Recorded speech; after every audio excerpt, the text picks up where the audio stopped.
Hi, I'm Chad with Chad Eames Woodworks, and today I'm doing a little different type of video. Um, I get asked a lot about the various tools and gadgets that I use in my videos, and a lot of times I just can't find something that serves a particular purpose, or I don't like what's out there commercially available. So I, try to come up with my own improved version of it, at least for my purposes. Um, the one I get that most questions about is this. It's what I primarily use for sanding. It'll accommodate a 3-inch sanding disc, and then I also use this same thing, uses a 3-inch sanding disc, and this is good for hand sanding, while this is good for power sanding, or as you've probably seen me do in my videos, I actually put this in the headstock of my lathe and hold the bowl and sand that way. I do sculpting that way and stuff like that too, and you can find my other videos that show those techniques. But today I'm going to show you how to make these. It's pretty simple. All you need is a 6-inch length of aluminum rod, or whatever metal really. Little piece of wood. This is just a tenon that's a cut off from an old bowl. And you want to make sure you're using dry wood, of course. And then I'm using a stress ball. I find that it's firm, but it gives enough that it'll, kind of match the contours, whether you're on the inside of a bowl or the outside. And then I can also put an additional pad on top of it if I want it to be a little softer or something like that. Then finally, I'm going to just be using some hook and loop.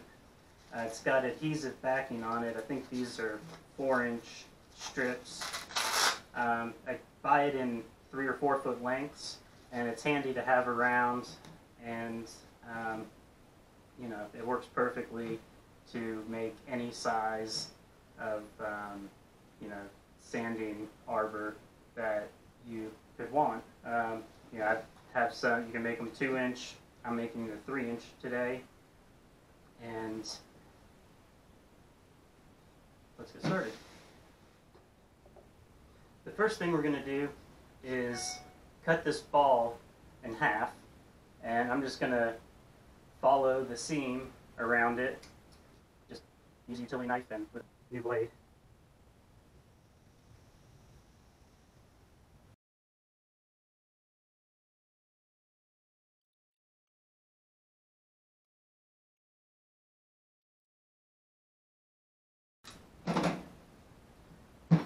So we've got the 2 halves. I'm going to use one to make the sanding pad on the arbor, and I'm going to use the other half to make the handheld portion. So the next thing we're going to do is clean up the surface of these and flatten out the back of each of them. So we'll go over to the belt sander for that. I'm going to use the belt sander to clean this up, and when you put the foam against the belt, it's gonna grab and it's gonna want to come out of your hand, but you need to use a light touch so you're not deforming the material as you're trying to take it off. Otherwise it'll leave you with an uneven pad. But let's see, let's try this. You want to try to keep it parallel with the surface of the there.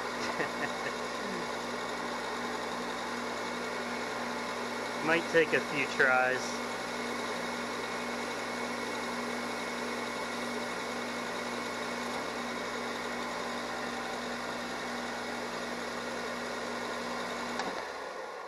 I gotta go find that one.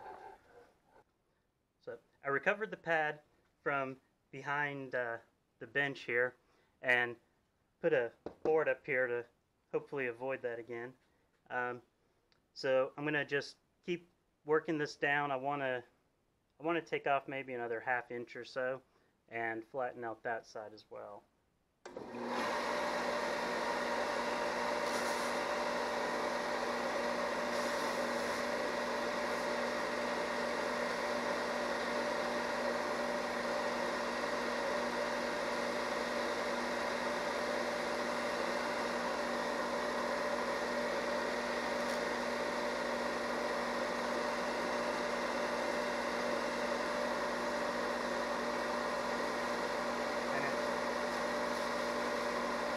You want to just use a very light touch.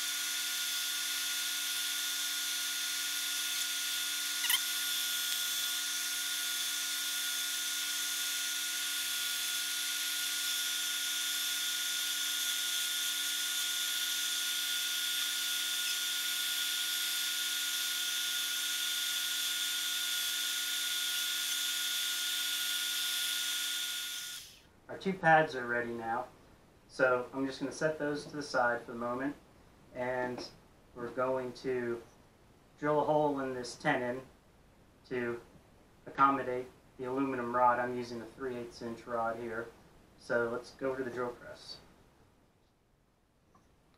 I've marked the center of my tenon cutoff, so I'm going to drill a hole maybe about a ½ inch into that.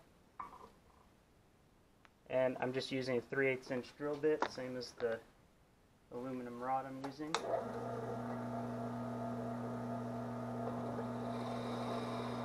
And this doesn't have to be perfectly centered or anything, and you'll see why in just a minute.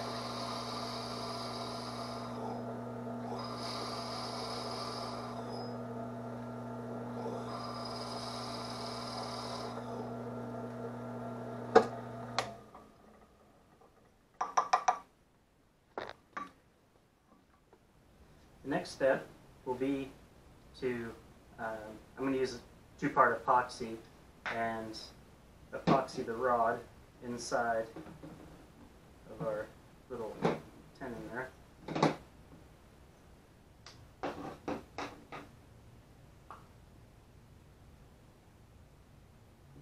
Don't need very much.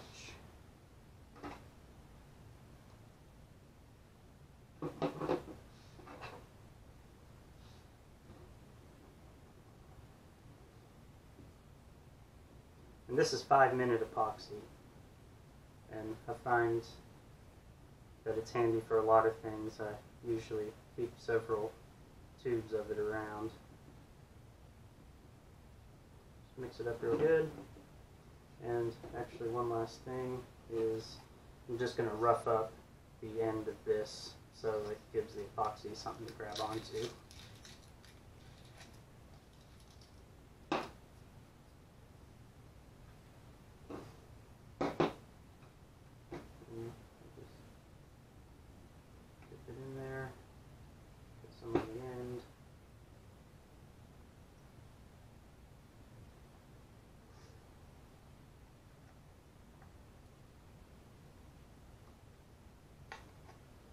Just want to make sure you get it all the way down in there so you get a good bond. There, you can see that it's catching air in there, and I'm not able to push it in, so it just kind of, let's see,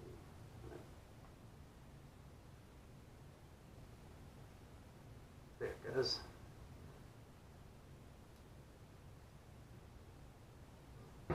Get that in there tight, and we'll just leave that to cure for a few minutes. Next, we're going to prepare our hook and loop material. Because the loop side is what's on the back of sanding discs. We're just going to be using the hook side.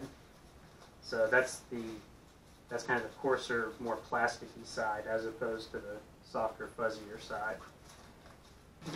And I'm just going to lay these out on the back, and I'll show you real quick. The foam ball that I'm using is just a little bit smaller than a 3-inch disc, which for me is perfect. I like having just a little bit of overhang there, so that edge of the sandpaper has a little more give. And so let's just trace out a circle here.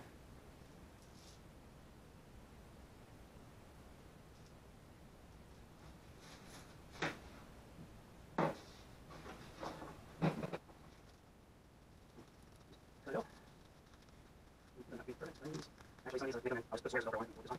This is a little here, I'm going to focus on here.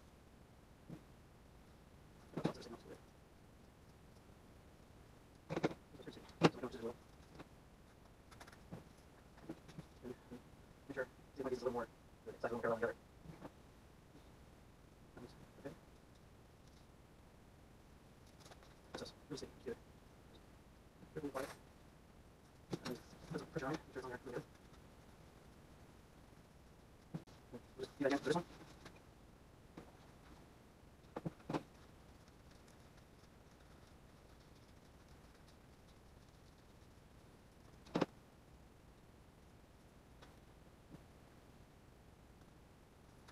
Press that one on there real good. So one of them's done. That's all there is to it. You can use that as padding to, sand a bowl, spindle, just about anything. So that's handy to have around. And as soon as our epoxy cures, it's just about there, we'll go over to the lathe and finish that piece off. Great lathe, and we're just going to run out the wood. Just put the piece into a big truck and make sure it's in return. And we'll use the tailstock for the force. This is not so easy. And we'll screw this up. Actually, we'll put it back. Just want to get back on the pad and see. It looks like done. There's a little bit off the end there.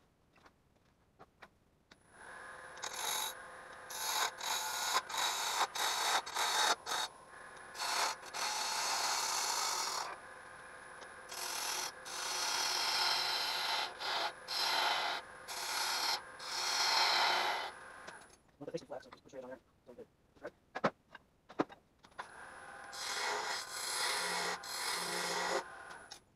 So a little in the middle.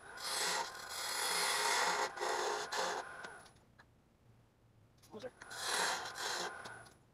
That's good. And just on the back side real quick.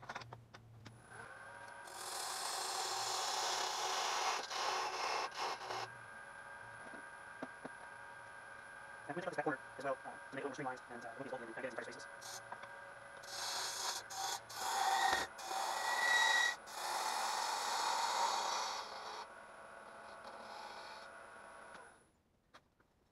We'll do that on the front side and take a little note off.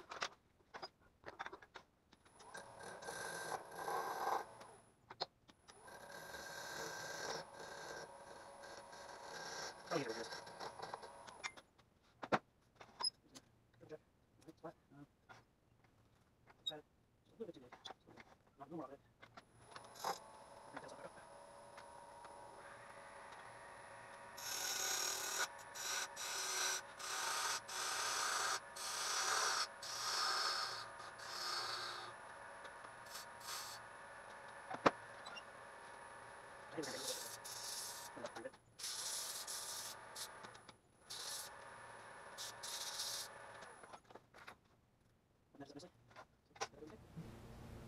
So we've got the shaft ready and the pad, and I can feel around the edge of this that the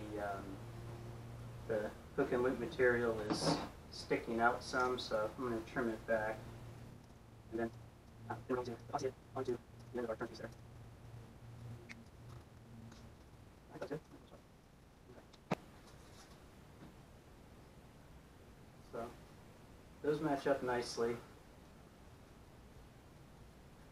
And you know, I used a 6-inch length of rod here, and I did it. You might want to only use maybe 4 inches for most purposes.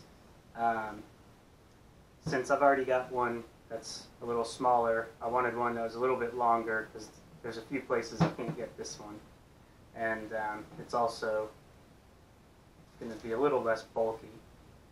So that's why I went with a 6-inch length. Let's grab our epoxy. I'm just using the same 5-minute stuff. I'm going to use a decent amount because I've tried it.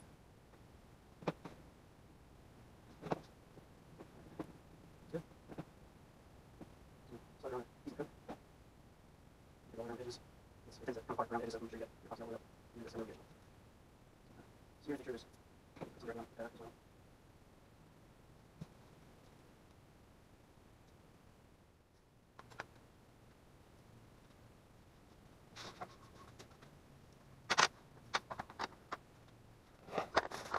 Easy up. Just over trying to make it hold up a little bit so those edges get up. And just add a little extra epoxy. Go ahead and smear some on around that seam.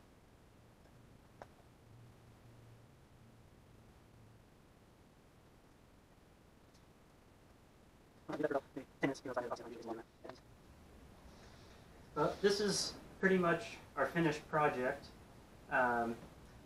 One other thing you can do is you can take some strips of tape. I like to kind of rip it in half and wind it around to help reinforce the seam here. I put a lot of epoxy on this seam, so I'm going to try leaving this as it is, but if that starts to separate, that's what I'll end up doing to it. I think that's what happened to this ultimately. But, you know, they're handy, simple, cheap to make. You know. So now we're going to go over to the lathe and I'll show you how I use them.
I hope this project was helpful and is something that you can use in your shop. Please check out my other videos and subscribe to my channel. I'll put links to my social media in the description, or you can go to chateames.com and find them there. Thanks for watching, and I hope to see you next time.